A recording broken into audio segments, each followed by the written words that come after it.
Hi, I'm here to cover a couple topics that often come up in a new season, like the old Battle Pass earn rate. Gonna take another look at that, but only a brief one this time, because people were saying it felt like it was actually sped up when Season 4 launched, which I felt a bit too. And I also wanted to touch on Weapon XP in Spec Ops again, and how it can actually be made decent. Let's knock that one out first. In the past, I've always talked about how Weapon XP was pretty trash in co-op. I tested it a few times and was getting 5 or 10-ish XP per kill, up to around 15 averaged out over a full game. I think it got buffed a couple times, like the general character XP got a massive buff pretty early on to be much more in line with multiplayer. To this day, Spec Ops is a perfectly fine way to rank up, while the Weapon XP always lagged behind. But it can actually be made pretty good. I was prompted to look into it again thanks to a tweet from Mr. Yeats, showing him using the Paladin sentry gun method and getting a dozen or so rapid weapon levels popping up. First off, I played a game normally to see if anything was substantially different, and my average over this whole operation was 17 weapon XP per kill, roughly what I'm used to seeing for a full game test, being a bit higher than the usual for a single kill test, but still not great.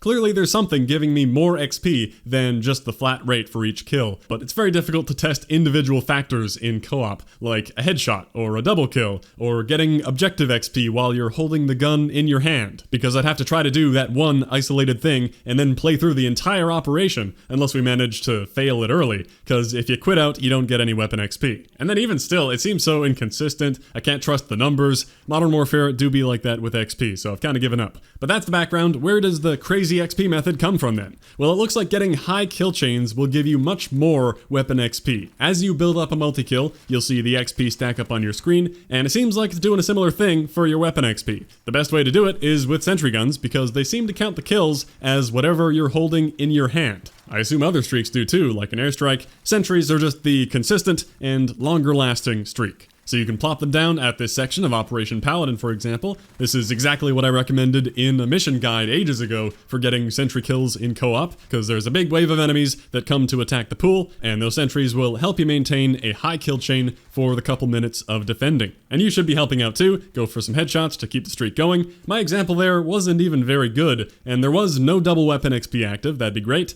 Even without that, you'll see those weapon levels start to fly by pretty darn quickly. As far as other good co-op spots, I know Strongbox has been used by people for a long time. I've never done it, but I know you can start cutting the bars in the bank and stop to get more enemies to keep spawning and farm them as they come in. Apparently it eventually pops up saying 0 XP for the kills, because I guess the devs were one step ahead, being careful with infinite farming cheese, but they apparently still give weapon XP despite saying 0 when you kill them. And then after that section, the stairs in the bank can be a pretty good farm spot. You could have fun doing stuff like that. It is a consistent way to level guns, but I can't say it's lightning fast, and it does rely on you having teammates who want to do the farm instead of just completing the objectives. I thought the high multi-kill thing was pretty cool though, and good to know. Go for multi-kills whenever you can, which you can kind of do with quick headshots, but the sentry guns in a section like that on Paladin are by far the best way.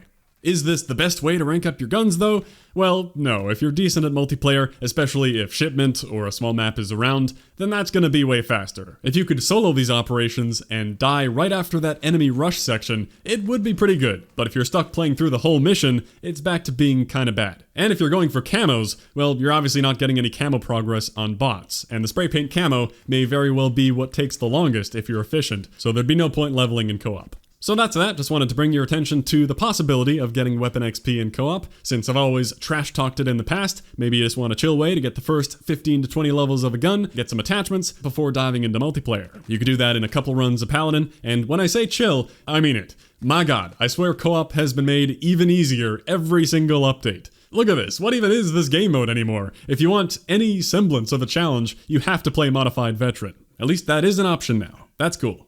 Alright, let's move on to Battle Pass earn rate. Did it actually get faster? What's going on? I ran a small test of a dozen multiplayer games. In the past, you can see this disaster of a spreadsheet. I did more in-depth testing of every game mode and trying to isolate tons of factors. Bottom line, I never found any difference in what game mode you're playing, co-op, Warzone, whatever, doesn't matter, and that makes sense. Just play what you want to play. So I kept it simple this time. I recorded 5 games during the double XP weekend at the start of Season 4, then 7 more later on to compare, with some of them being very low XP 1-kill games, kinda semi-AFK, to have that as a baseline. And I did find something interesting, in that the double XP weekend at the start of the season appeared to be helping the Battle Pass go faster, whereas I'm used to double XP not helping. And it also makes more sense to me that way, because there's also double tiers as a separate type of event. Even though honestly, I've never felt double tier events were doing very much to help. I've never tested that though. Most of the time I'm already done with the pass when one of those events comes along. I just don't remember them feeling very double. Anyway, to fully explain, let's look at the whole picture. Overall, the Battle Pass does not seem to have changed this season. It wasn't buffed or made faster or anything. It looks about the same. Here's a chart of the new testing I did, so not many data points, but you see the same curve as before, where it is based on time played, but by getting more XP per minute, you will be making faster progress through the Battle Pass. Here's my other chart from the Season 1 and 3 testing, and now here it is updated with the new Season 4 points. They fell above and below the line, so no noticeable change in earn rate. You can see those 2 points way out to the right because they had a super high XP rate thanks to stuff like shipment and double XP weekend, but they do fall right in line with where I'd expect them to be. So all good there.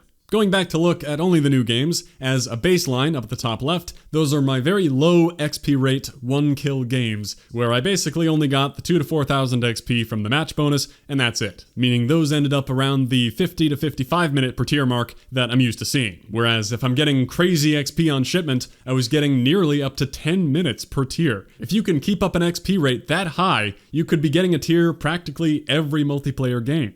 But most people should average out around that half an hour mark, depending on the XP rate of what you're playing. So nothing has changed, and it's all about that XP rate for speeding up the pass. Back to the double XP thing, before, I'd always thought that only base XP is what mattered, never the double XP. And this first XP weekend seemed to disprove that. So I did one more thing to make sure I wasn't crazy. I did a game with a double XP token. Figured people would want to know if that suddenly sped up the Battle Pass too. And it seems like no, it still does not. In my double XP token game, I had an XP rate of 4,400 XP per minute and a Battle Pass rate of 32 minutes per tier. That would put the dot way out here.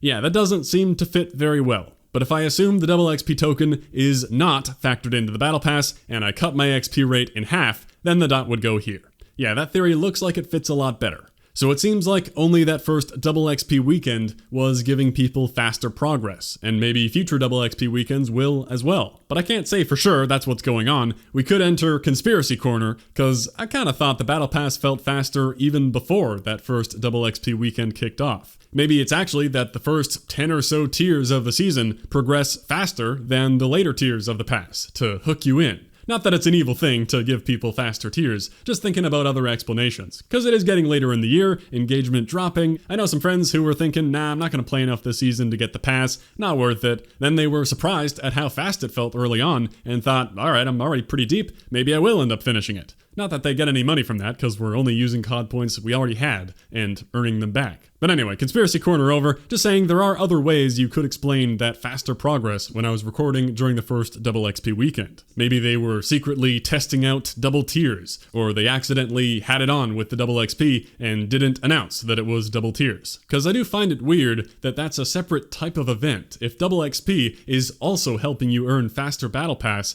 that should feel crazy fast when they're both on. But as I was saying before, I've never thought double tier events felt very fast at all. I'll have to pay more attention when it comes up again. Anyway, that's the deal. Looks like no actual change to the Battle Pass, but it may have felt fast at the beginning, potentially just because of that double XP weekend helping out. But double XP tokens still do not help out with Battle Pass, and I would definitely assume the same thing for Happy Hour, which I think just flat out has never worked for me at all for doubling XP, but whatever. Finally, in case you're wondering about the good old XP bugginess and if that had any effect on this, well, yeah, the XP can get lumped up and awarded in a weird, delayed way, as always, but the XP in the after action report does seem to match up with the Battle Pass, as in they both get lumped up and delayed in the same way, as far as I can tell. Like one example, I had an unusually low XP Candor TDM game here that also came with pretty slow 40-minute per tier Battle Pass progress, and then the next game was one where I tested a very low score 1-kill game, and it gave me more XP, 16k for seemingly no reason, along with 29-minute per tier Battle Pass. I assume that was about 12k of makeup XP from the previous game, or games, no way of knowing, because then after that I did 2 more low XP games in a row that were much more consistent in giving low XP and an appropriately slow Battle Pass. Who cares? XP is weird, kind of annoying, nothing new there. Hope that answers any questions people had about the Battle Pass feeling faster, and brought Spec Ops weapon XP to light as a possibility if you felt you wanted to give that a try over all the other weapon leveling methods. Yes, I will talk about the ribbons eventually, because people have been asking about that. Sure thing, I always do. I'm just taking it slow, like last season, with a bit of Warzone here and there. Rushing it in Season 2 was the exception. Not exactly playing the game very much, because reasons, I don't hate myself that much. I'd rather they drop shipment and make it easy, because they're obviously going to eventually. So I have no interest in having a horrible time rushing it, just for my prize to be having done it the hard way and then have no reason to open the game for another month and a half. I assume if you want that emblem right away and you're rushing the challenges super fast, then you're perfectly fine without my advice. Nothing too crazy here, but plenty of interesting things to go over, like the Warzone stuff everyone seems to hate. I'll get there eventually. Thanks for watching. I'll catch you next time.